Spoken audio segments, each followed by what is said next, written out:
Welcome to Hillhead TV. I'm at Hillhead Quarry in Buxton, Derbyshire, home of the biggest quarrying, construction and recycling exhibition in the UK, and it's a glorious day.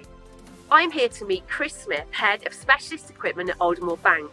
The company has developed a range of business finance products that can help you grow your business. Whatever you need specific to your growth, they can support you. They can help unlock any cash tied up in invoices, fund an asset, invest in commercial property, or even obtain finance for property development. Their aim is to provide support to those that feel they are undervalued and underserved, and help them to take action to achieve more. I'd like to find out more, so let's head inside to the Showground Pavilion to chat to Chris. Thanks for joining me, Chris. It's great to have you here. Most welcome, thank you. Now, I understand that this is your first Hillhead show, so can you tell us why you decided to exhibit this year and what you'd like to get out of it?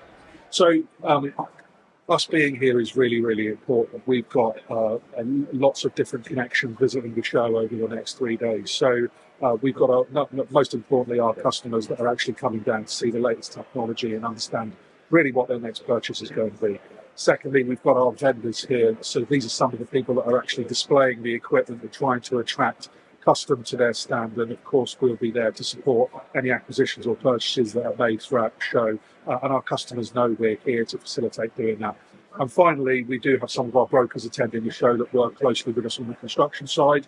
We have some specialist construction brokers that are really involved in this world. They have some specialist customers and they're visiting our stand and seeing us over the 3 days. So it's really, really important that we're here. We represent Aldermore and we represent what we can offer as a finance company. The industry is going through so many changes, but what recent shifts have you noticed in the types of construction equipment and machinery that companies are seeking to finance? And what do you attribute these changes to? Well, listen, change is absolutely upon us, and the industry has gone through a monumental shift over the past 3 or 4 years post-COVID. Obviously, the supply chains were really, really affected and equipment was hard to come by. But as that has softened over the last 18 months, there's more equipment available. And really what we're seeing now pushing through is businesses upgrading their equipment that perhaps they didn't do within their normal cycle after COVID. And they're looking at stuff that's definitely more sustainable and more sustainable ways of constructing. If you walk around the show, there's definitely a theme on eco-friendly equipment, how we can be more eco-friendly when we're constructing, and really some of the manufacturers pushing their product to their customers, and their customers, especially the ones that are involved in the infrastructure projects, have to make sure that they have those green credentials and they have that equipment available to go into those projects. So yeah, absolutely. As a business, we're seeing an increase in demand, but there is definitely an aspect of sustainable equipment and a more green focus on new machinery that's in the market. Could you share any insights on how the industry's approach to financing equipment has evolved over the past few years? I'm especially thinking of leasing versus purchasing and how this impacts suppliers and funders.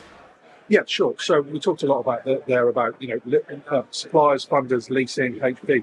I think the message is there's loads and loads of products available in the market, and there's lots of people doing it really well.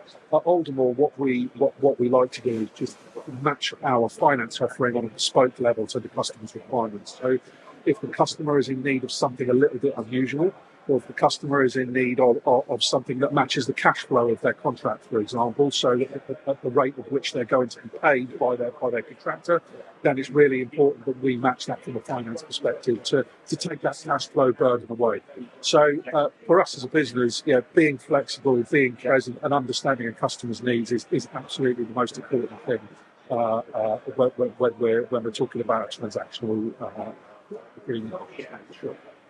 For those who don't know, can you outline the flexibility of your asset finance options, particularly how you can provide solutions tailored to individual project timelines and cash flow fluctuations? Yeah, sure. So look, I touched on it a little there, but I think what's really important for us and what's really important for customers now is that we have to be able to offer something that the customer needs.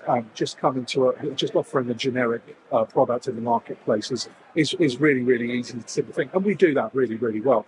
But I think certainly when cash flows are stretched, when customers are looking to fund equipment in a more creative manner, but that's what we need to be there for. We can offer the usual things like, longer periods, VAT defers, all of the normal stuff that you get for funds, but matching the payment profile to be seasonal for a customer, especially kind of farmers or construction businesses that have like a lower income during the winter months is really, really important. And being able to offer balloon payments and be really, really reasonable with the size of what that balloon is and match that to the value of the equipment at the end of the contract, that's really important for us as well. And ultimately that drives down the cost for the customer and allows them to be profitable during the life of ownership. It's been great to catch up today, Chris. Enjoy your first ever Hillhead. Thank you. Yeah, much appreciated.